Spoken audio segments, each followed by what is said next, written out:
Hello friends खुलुमबाय नोंथांमोनखौ फिन खेबसेबाव आंनि मोनसे गोदान भिडिअ बरायनानै लाहरबाय दिनैनि बे भिडिअआव आं खायसे गोनां रादाबफोरखौ लानानै फैदों नोंथांमोना भिडिअखौ जोबजासिम नायलां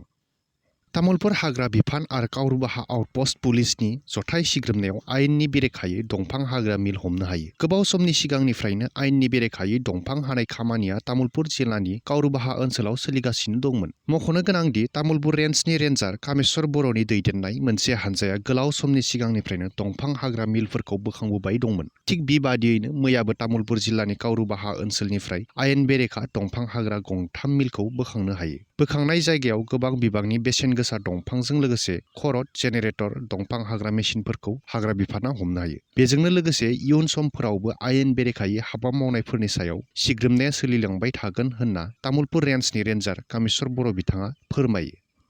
बक'नि जामबारियाव सासे बर' आइजोआ गावनि फिसायखौ बुथारदों बे बुथारनाय जाथाया मैया मंगलबार खालि सोराङाव फैयो बिसिनि आखायाव जिउ गोमानाय सुबुंखौ सार्किट ब्रह्म होननानै सिनायनानै मोन्दों मिथिनाय बादिब्ला रुपाली ब्रह्म मुंनि आइजोआ गावनि फिसायखौ गोदोना सेरथेनानै बुथारदों मख'नो गोनांदि सार्किट ब्रह्म आरो रुपाली ब्रह्मनि न'आ चिरां जिल्लानि उलुबारियाव नाथाय सानैबो खामानि मावनायनि जुनै बक'नि जामबारियाव न' भारा लानानै थाहैदोंमोन जाथायनि बागै खौरां मोननाय लोगो लोगोनो जामबारि पुलिसा जाथायसालियाव थांनानै रुपाली ब्रह्मखौ सोंनायाव गावनि हौवाखौ गोदोना सेरथेना बुथारनाय जाथायखौ सिमान लायो मिथिनो मोननाय बादिब्ला सानैबो 9 बोसोर सिगांनो जुलि जादोंमोन आरो बिसोरहा सानै उन्दै खुदियाबो दं गुबुन गुबुन आफाद एबा दोलोनिफ्राय 1000निबो बांसिन सुबुंफोरा इउपिपिएल दोलोआव जइन जादों गसाइगाव महकुमानि सिङाव थानाय कसुगाव बियाबनि गरुपेल्ला दैसालियाव गेदेरथार मोनसे बिसायख'थि फोसावदिंनायजों लोगोसे जयनिं हाबाफारि जालाङो बे हाबाफारियावनो गुबुन गुबुन दोलो आफादफोरनिफ्राय फैनानै क'क्राझार लकसभा बियाबनि बिजाथि जयन्त बसुमतारीखौ देरहाहोथारनांगौनि सार्थआव 1000निबो बारा सुबुंफोरा इउपिपिएल दोलोआव जइन जानायखौ नुनो मोन्दों बे हाबाफारियावनो बिटिआरनि चिफ प्रमद बर'जों लोगोसे एमएलए जिरन बसुमतारी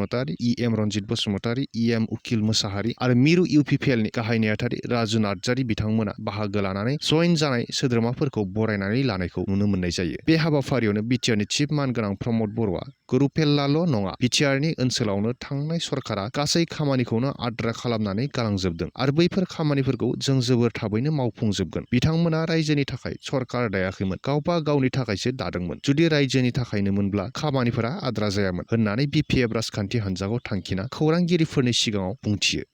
बिसायख'थि जोबनाय लोगो लोगो आइजोफोरनि बेंक एकाउन्टआव 10,000 रां हाबगोन लखिमपुराव एनडिएनि बिजाथि प्रधान बरुवानि जानानै दिनै नखर मन्त्रि अमित शाह बिथाङा बिसायख'थिनि फोसावदिं मेलाव बाहागो लाफैदों बे मेलावनो आसामनि गिबि मन्त्रि डक्टर हिमन्त बिश्व शर्मा बिथाङा गावनि बिबुंथियाव रायजोनि आइजोफोरनि थाखाय गोबांथार मोजां खौरां बुंथिनानै होयो बिथाङा बुंनाय बादिब्ला जायनियाव रेशन कार्ड दं बिसोर गासैबो अरुणोदयनि मुलाम्फाफोरखौ मोननो हागोन लोगोसे लाखपति आसनिनि जोहै आगस्ट दाननि सिगां बिसायख'थि जोबखांनानैनो आइजोफोरनि बेंक एकाउन्टआव 10,000 राङा हाबगोन होननानै बुंथियो गिबि मन्त्रि डक्टर हिमन्त बिश्व शर्मा बिथाङा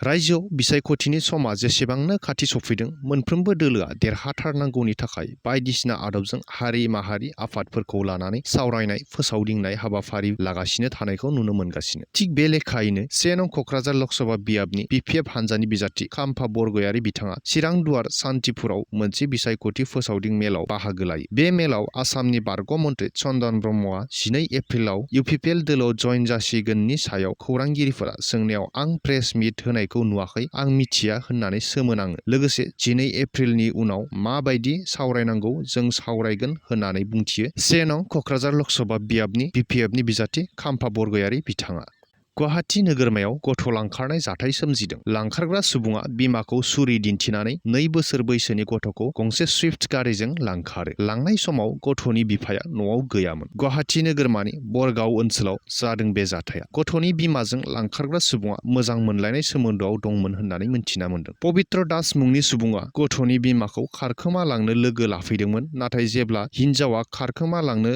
नागिरैयाव गथ'खौ लाखारनानै थाङो नाथाय आजारा पुलिसा गथ'खौ पलासबारिनिफ्राय बोखांनो हायो आरो लांखारग्रा सुबुंखौबो हमनो हानाय जायो बिनि सिगां लांखारग्रा सुबुङा गथ'खौ लानानै बुरलुंबुथुर दैमायाव बाज्रुमनानै गावजों लोगोसे गथ'खौबो फोथैनो नाजादोंमोन गुवाहाटी नोगोरमायाव 10 कौटि रांनि ड्राग्स बोखांनो हादों। गुवाहाटी नोगोरमानि बेलटला रुपखर पथआव STFनि हानजाया सिग्रोमनानै 10 कौटि रांनि ड्राग्सखौ बोखांनायजों लोगोसे 3 ड्राग्स साप्लायारफोरखौबो हमनो हानाय जायो। हमजानाय ड्राग्स साप्लायारफोरा सुमन तालुकदार, आदुल उमि गयारी आरो नारसिं बसुमतारी होननानै मोनथिना मोननाय जादों।